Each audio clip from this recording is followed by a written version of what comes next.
will be Brigette Robinson with her icebreaker speech, and also Brian Trent with a oh, never mind.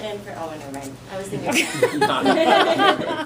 with manufactured gas plants, and evaluating Brigette will be Jeff Chilson, and evaluating Brian will be Van Stewart. So let us welcome our STEAM member, Jeff Chilson. All right.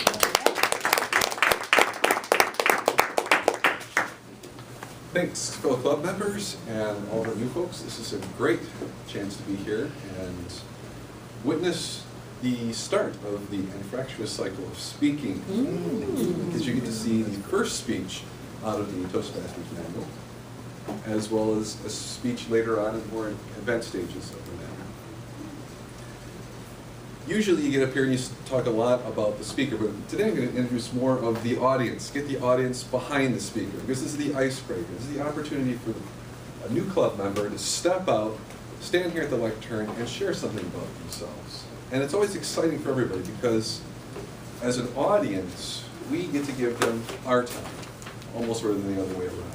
And there's that great saying that when you give someone your time, it's the biggest thing you can give to them, because it's something you never give back. And I love being here and meeting somebody for the first time as they share from their heart.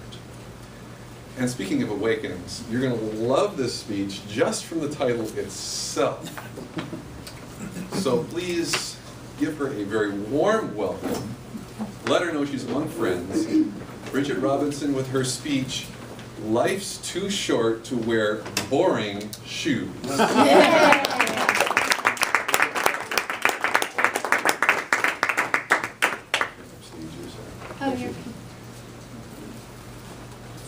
Thank you, Jeff, for that great welcome. My journey began in Standish, Michigan, when my folks welcomed me into their family. My father was a music teacher, and my mom was a stay-at-home mom to myself and my older brother. My dad accepted a new position here in Jackson, so we moved here when I was 4 years old. And my life revolved very much around family, music, and sports.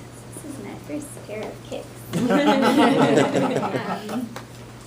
Besides teaching, my dad was a soccer coach, and my soccer journey began, it started with picking dandelions and doing cartwheels on the AYSO field, but I evolved into a deep passion of mine. And alongside playing soccer, I developed a profound appreciation for music, which quickly grew into a love of singing. Participating in my dad's school choir in high school took me on many adventures. We were able to sing in the White House in Washington, D.C., and we also sang at St. John the Divine Cathedral in New York City. And on all of those adventures, my mom was right alongside me. We were very much inseparable. And because we were so close, she always said to me, "I'd be lucky to get Brigette to go to the school down the street and live in the dorms at Spring Arbor College," and that's exactly what I did. So my decision to play soccer at Spring Arbor felt very natural to me because it was an extension of my roots.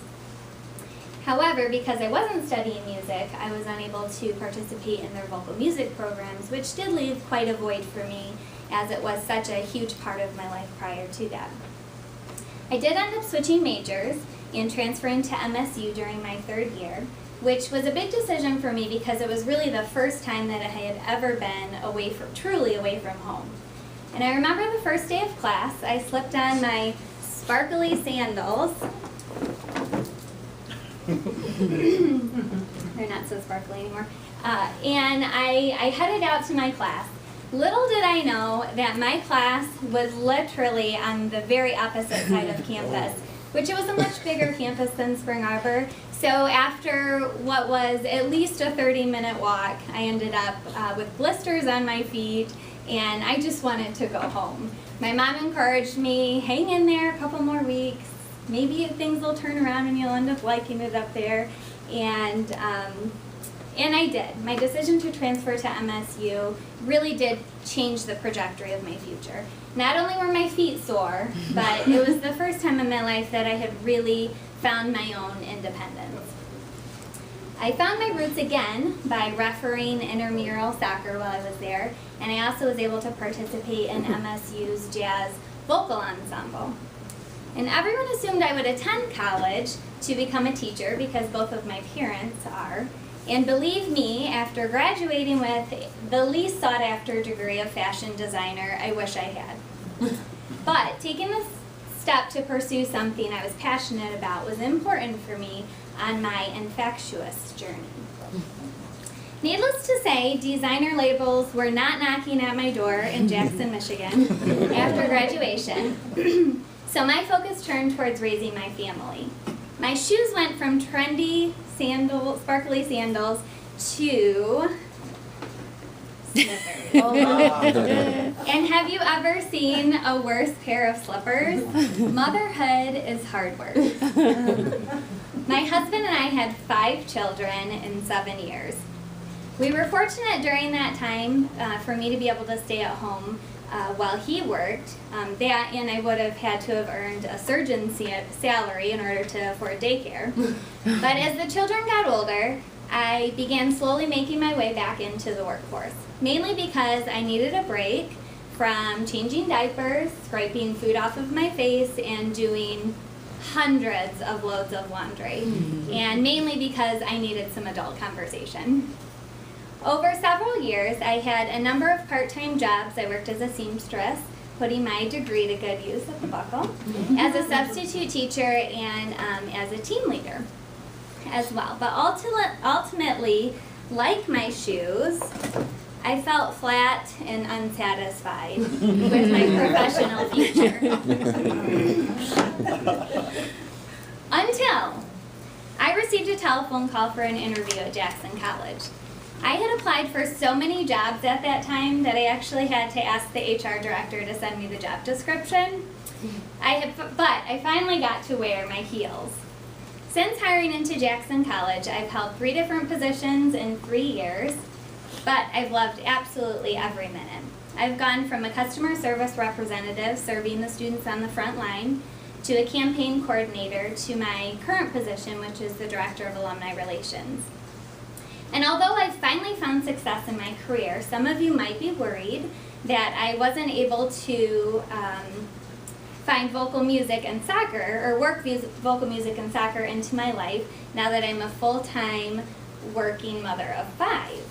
Fortunately, I have been able to serve as a vocalist on my church worship team, and my husband and I play co-ed soccer together on Tuesday evenings. So I joined Toastmasters International because I'm expected to be comfortable speaking in front of alumni, donors, dignitaries, and community members, and I look forward to the journey with you as I continue to navigate better ways of communicating. Thank you.